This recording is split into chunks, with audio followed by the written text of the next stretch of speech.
नमस्कार, स्वागत है आपका दिल्ली एनसीआर दिन भर में आपके साथ। मैं हूं मुकेश गुप्ता। ये बुलेटिन की शुरुआत करते हैं। सबसे पहले एक नजर डाल लेते हैं अभी तक की हेडलाइंस पर।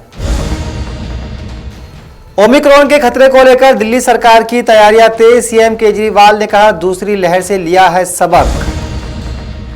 कोरोना के ओमिक्रॉन वेरिएंट ने बढ़ाई दुनिया भर की टेंशन। उड़ानें बंद करने में देरी पर सीएम केजरीवाल ने केंद्र सरकार से पूछे कई सवाल। राजधानी में कोरोना के नए खतरे के बीच डेंगू ने बढ़ाई मुसीबत। टूटा 4 सालों का रिकॉर्ड। चिकनगुनिया और मलेरिया के मामले भी बढ़े। दिल्ली वालों को दम घोंटू प्रदूषण से नहीं मिल रही राहत। दिल्ली सरकार ने अगले आदेश तक निर्माण कार्य और ट्रकों की एंट्री पर लगाया बैन। और राजधानी में एक ही घर में संदिग्ध हालत में मिली एक ही परिवार की 4 लाशें। मरने वालों में 2 बच्चे भी शामिल। अब खबरें विस्तार से। कोरोना वायरस के नए वेरिएंट ओमिक्रॉन के संभावित खतरे को लेकर दिल्ली सरकार अलर्ट मोड पर है। दिल्ली के मुख्यमंत्री अरविंद केजरीवाल ने एक प्रेस कॉन्फ्रेंस के दौरान कहा कि कोरोना की दूसरी लहर से सबक लेते हुए दिल्ली सरकार ने इस बार अपनी तैयारियां तेज कर दी है। आपको दिखाते हैं कि दिल्ली के मुख्यमंत्री अरविंद केजरीवाल ने अपनी इस प्रेस कॉन्फ्रेंस के दौरान ओमिक्रॉन को लेकर और क्या कुछ कहा।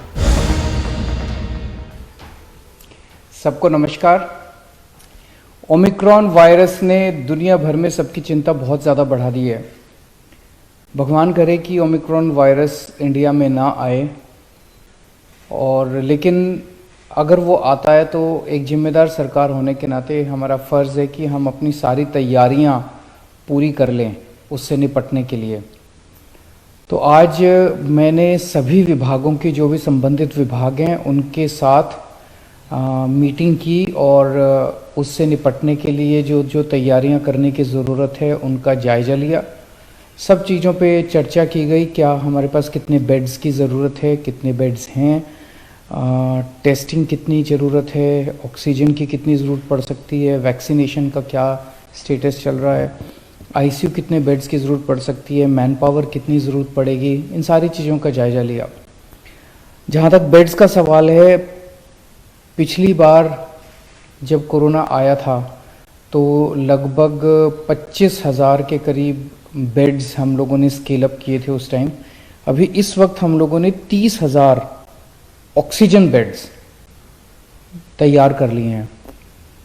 30,000 ऑक्सीजन बेड्स ऑलरेडी तैयार हो चुके हैं, जिसमें से लगभग 10,000 आईसीयू बेड्स हैं।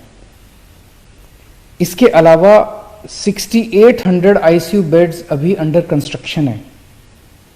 ये फरवरी तक तैयार हो जाएंगे। तो 10,000 आईसीयू बेड्स ऑलरेडी तैयार हो चुके हैं, 6800 अंडर कंस्ट्रक्शन है। तो 17,000 आईसीयू बेड्स हमारे पास कुछ समय में बन के तैयार हो जाएंगे। इसके अलावा हमने इस तरह से इंतज़ाम किया है कि हर वार्ड में, हर म्यूनिसिपल वार्ड में 100 ऑक्सीजन बेड्स हम तैयार कर पाएंगे 2 हफ्ते के नोटिस पे। तो इस तरह से 270 वार्ड है तो 27,000 ऑक्सीजन बेड्स हम शॉर्ट नोटिस पे 2 हफ्ते के नोटिस पे और तैयार कर सकते हैं। तो ये सारे बेड्स मिला के हुए 63,800 बेड्स हम लोग इसके लिए तैयार हैं या तैयारियां चल रही हैं। 63,000 लगभग 64-65,000 बेड्स की हमारी तैयारी है। इसके लिए जितनी भी मैन पावर की ज़रूरत पड़ेगी वो सारी मैन पावर भी ट्रेनिंग करवाई जा रही है और सारी मैन पावर भी तैयार की जा रही है।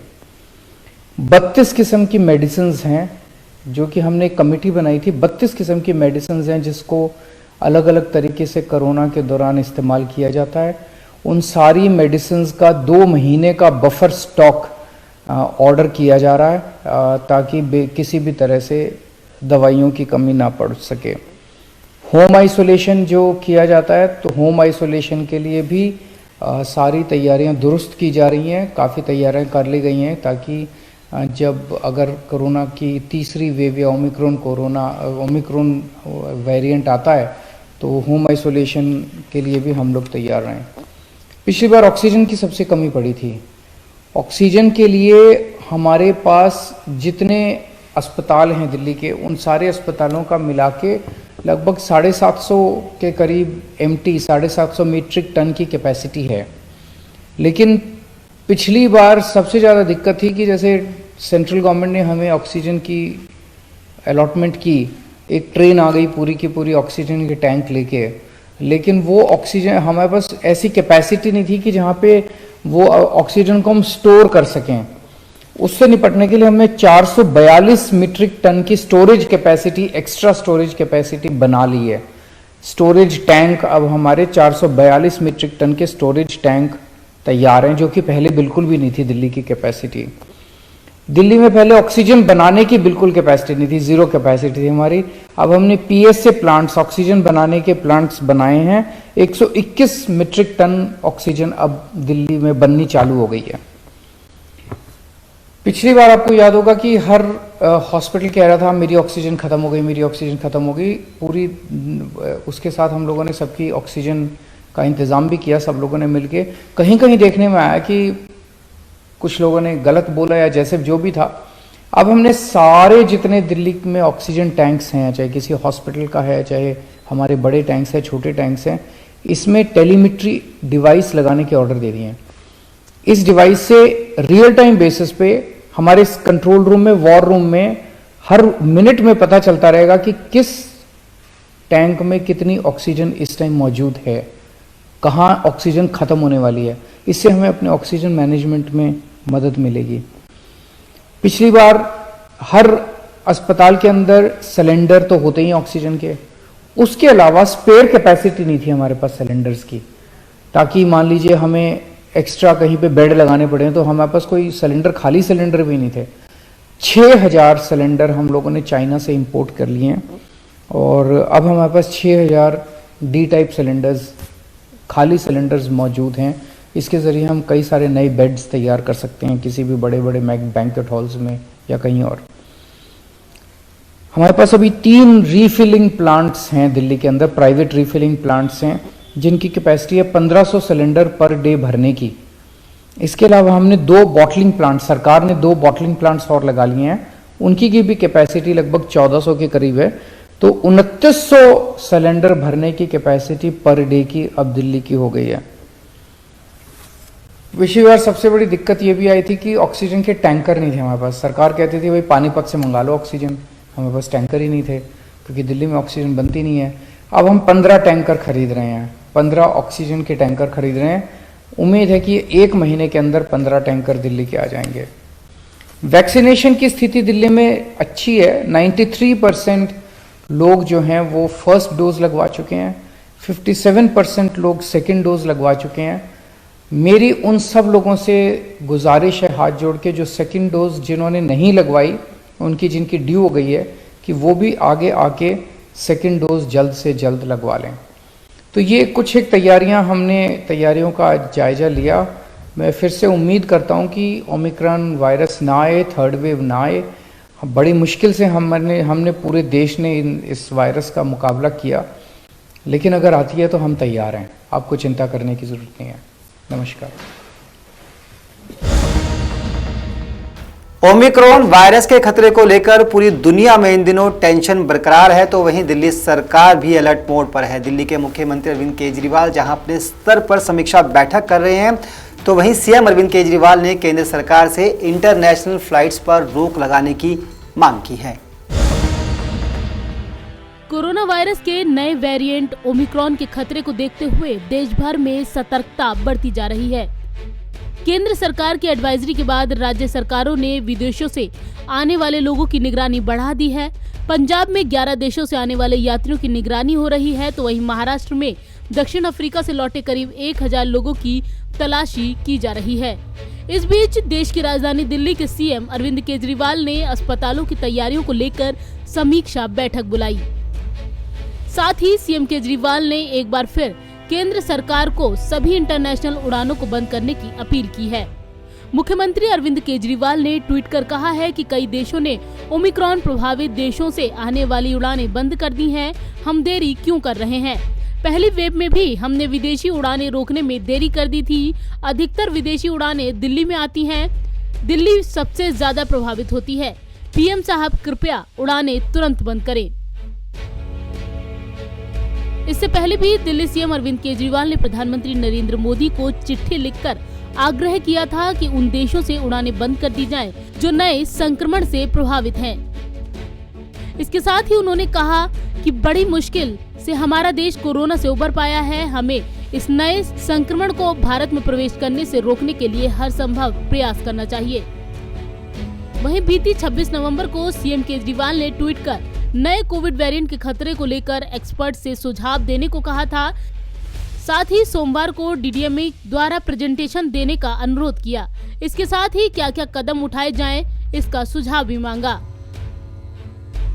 वहीं उप मुख्यमंत्री मनीष सिसोदिया ने भी कोरोना के नए वेरिएंट मिलने के बाद सभी सरकारी विभागों को हाई अलर्ट पर रहने के लिए निर्देश दिया। दरअसल बीती 26 नवंबर को केंद्र ने कहा कि ब्रिटेन, दक्षिण अफ्रीका, ब्राजील, बांग्लादेश, बोत्सवाना, चीन, Mauritius, New Zealand, Zimbabwe, Singapore, Hong Kong और इजराइल समेत यूरोप के कई देशों को एट रिस्क कैटेगरी में रखा गया है। एट रिस्क श्रेणी के देशों से आ रहे यात्रियों की कोरोना आरटी-पीसीआर रिपोर्ट एयरपोर्ट पर कराई जाए। आपको बता दें कि वर्ल्ड हेल्थ ऑर्गेनाइजेशन ने कोरोना के नए रूप को वेरिएंट ऑफ कंसर्न घोषित किया है। इतना ही नहीं, WHO ने दक्षिण अफ्रीका के बोत्सवाना में सबसे पहले मिले इस वेरिएंट का नाम ओमिक्रॉन भी रखा है। नवोदय टाइम्स के लिए संगीता सिंह की रिपोर्ट, दिल्ली। एक तरफ जहां देश कोरोना वायरस के नए वेरिएंट ओमिक्रॉन से निपटने की तैयारियों में जुटा है, तो वहीं दूसरी तरफ राजधानी दिल्ली के लोगों पर दोहरी मार पड़ रही है। आपको बता दें कि दिल्ली के अंदर एक तरफ जहां कोरोना के केस है, तो दूसरी तरफ डेंगू के बढ़ते मामले भी लोगों के लिए चिंता बढ़ा रहे हैं। आपको बता दें कि दिल्ली के अंदर डेंगू के 8000 से ज्यादा मामले सामने आए हैं। खबर है कि ये रिकॉर्ड 4 सालों के पुराने मामलों से भी आगे निकल गया है। देश की राजधानी दिल्ली में डेंगू से हालत बेहद गंभीर बने हुए हैं। अभी तक 8276 लोग डेंगू की चपेट में आ चुके हैं। पिछले 4 सालों के मुकाबले ये आंकड़ा सबसे ज्यादा है। इसके सर्वाधिक चिंता की बात यह है कि 6739 मामले सिर्फ इसी महीने में आए हैं। इसमें से 1148 मामले बीते हफ्ते में आए। एमसीडी के द्वारा जारी रिपोर्ट में इसका खुलासा हुआ है। इसके मुताबिक इस साल 9 लोगों ने डेंगू से अपनी जान गंवाई है, जबकि इससे पहले साल 2017 में डेंगू से 10 लोगों की मौत हुई थी। बता दें कि इस साल डेंगू के सबसे ज्यादा मामले उत्तरी दिल्ली में आए। क्षेत्र में कुल 2389 मामले आए, जिसमें 237 मामले बीते हफ्ते आए। दक्षिणी दिल्ली की हालत भी कुछ ऐसी ही है। यहाँ इस साल 2298 मामले आए, इसमें से 242 मामले बीते हफ्ते आए। वहीं पूर्वी दिल्ली में इस साल डेंगू के 931 मामले आए, जिसमें से 192 मामले बीते हफ्ते आए। दिल्ली कैंट इलाके में डेंगू के 132 मामले सामने आए हैं, जिसमें से 21 मामले बीते हफ्ते में आए। दिल्ली में इस साल चिकनगुनिया के 89 मामले आ चुके हैं, जबकि इस साल मलेरिया के 176 मामले सामने आए हैं। वहीं कोरोना की बात करें तो दिल्ली में कोरोना के सोमवार को 34 नए मरीज सामने आए। वहीं एक मरीज की मौत हो गई। इसके साथ ही संक्रमण दर मामूली रूप से बढ़कर 0.08% हो गई, जबकि रविवार को ये 0.06% थी। कोरोना से ठीक होने वाले मरीजों की संख्या 36 रही। स्वास्थ्य विभाग की माने तो दिल्ली में कोरोना के अब तक कुल 14,40,900 मामले आ चुके हैं, जिसमें से 14,15,517 मरीज ठीक हो चुके हैं। ब्यूरो रिपोर्ट, नवोदय टाइम्स, नई दिल्ली।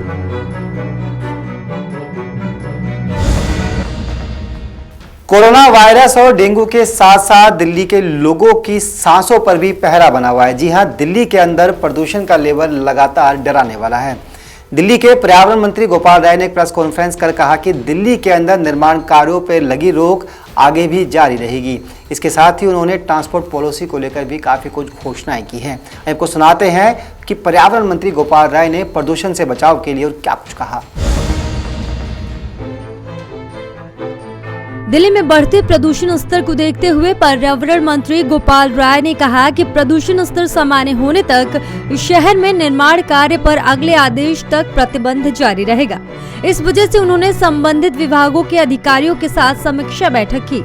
साथ ही आवश्यक सेवाओं में लगे लोगों को छोड़कर ट्रकों के प्रवेश पर प्रतिबंध 7 दिसंबर तक बढ़ा दिया, जबकि सीएनजी और इलेक्ट्रिक ट्रकों को दिल्ली में प्रवेश करने की अनुमति दे दी। और क्या कुछ कहा, चलिए सुनाते हैं। दिवाली के बाद से लगातार प्रदूषण का स्तर बढ़ने लगा था और उसको देखते हुए दिल्ली के अंदर जो रूटीन कार्रवाइयां थीं उसके अलावा कई सारे प्रतिबंध लगाए गए थे। आज दिल्ली के तमाम उच्च अधिकारियों के साथ हमने समीक्षा बैठक की और बैठक के बाद जो हमने प्रमुख निर्णय लिए हैं, दिल्ली के अंदर जो बाहर से ट्रक या गाड़ियों की एंट्री थी, एसेंशियल सर्विस के अलावा सभी बैन थी। आज हमने ये निर्णय लिया है कि ये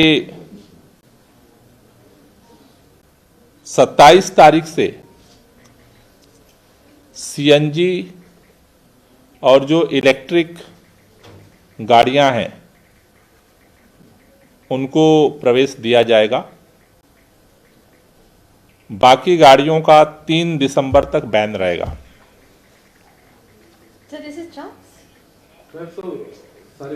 या कोई भी व्हीकल।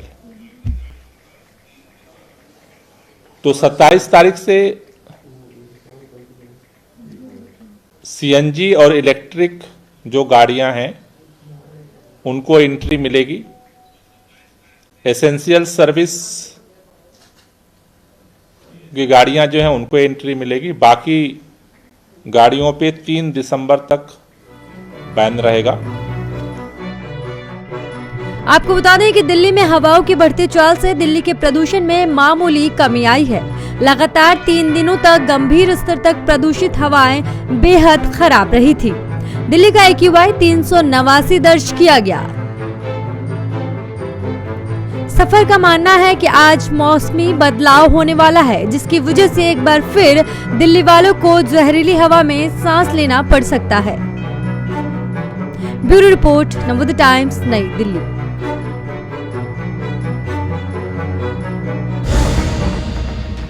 बाहरी दिल्ली के सीरसपुर गांव से एक दिल दहला देने वाली खबर सामने आई है। यहां के एक इलाके में एक ही परिवार के 4 लोगों की लाश मिलने से सनसनी फैल गई। मरने वालों में 2 बच्चे भी शामिल हैं। फिलहाल पुलिस इस मामले की हर कोण से जांच कर रही है। राजधानी दिल्ली के बाहरी उत्तरी जिले के समयपुर बादली इलाके के गांव से दिल दहला देने वाली खबर सामने आई है। दरअसल यहां सिरसपुर गांव के एक घर में मंगलवार को एक ही परिवार के 4 लोग संदिग्ध परिस्थितियों में मृत पाए गए। मृतकों में 2 बच्चे, एक महिला और एक पुरुष शामिल है। शुरुआती जांच में सुसाइड की आशंका जताई जा रही है। फिलहाल मौत के कारणों की अभी पुष्टि नहीं हुई है। गांव में हुई 4 संदिग्ध मौतों के बाद दहशत का माहौल है। मामला हत्या का है या आत्महत्या का, इसकी जांच जारी है। वहीं स्थानीय लोगों ने भी इस मामले में कोई पुख्ता जानकारी नहीं दी है। इन हो गए 25 साल रहते न, बुढ़े बुढ़िया न, इन छोटे बालका नहीं कहना। और पहले तो ई मराया करते झोपड़ी में, और फिर इसमें आ गए, मकान बन गया, फिर इसमें चले गए और नया मकान बन गया जो। तो कितनी यहाँ पे मृत्यु हुई है या सुसाइड का मामला है? ये तो मरे पाए, तड़की देख यो रोन लग गई उसकी बुढ़ी भाण। अच्छा, तो कितने बजे आपको पता चला था? मन तो तड़की 8 बजे पता चला। सुबह 8 बजे? हाँ। तो ये रात को ही हुआ होगा? रात नहीं हुआ होगा, और तड़की 8 बजे कौन मारा था इनने। घटना की जानकारी मिलते ही मौके पर पहुंची पुलिस ने शवों को कब्जे में लेकर पोस्टमार्टम के लिए भेज दिया। इसके साथ ही घटनास्थल से सबूत इकट्ठे करने के लिए फॉरेंसिक टीम को भी मौके पर बुलाया गया है। पुलिस की माने तो ये पारिवारिक कलह का मामला लग रहा है। बताया जा रहा है कि पत्नी 2 महीने से अलग रह रही थी। अभी 2 दिन पहले ही वो वापस आई थी। ये परिवार किराए के मकान में रह रहा था। पिछले कमरे में पुरुष ने फांसी लगाई है और बच्चों और पत्नी को जहर देकर मारने का शक है। पुलिस का कहना है कि मामले की जांच चल रही है। घटना के पीछे की वजह पता लगाने की कोशिश भी की जा रही है, इस संबंध में पुलिस पड़ोसियों से इस परिवार के बारे में और भी जानकारी ले रही है और पता लगाने की कोशिश कर रही है कि ये आत्महत्या है या हत्या। दिल्ली से नवोदय टाइम्स के लिए अनिल अत्री की रिपोर्ट। तो दिल्ली एनसीआर दिन भर के इस बुलेटिन में फिलहाल के लिए इतना ही। मुझे दीजिए इजाजत। नमस्कार।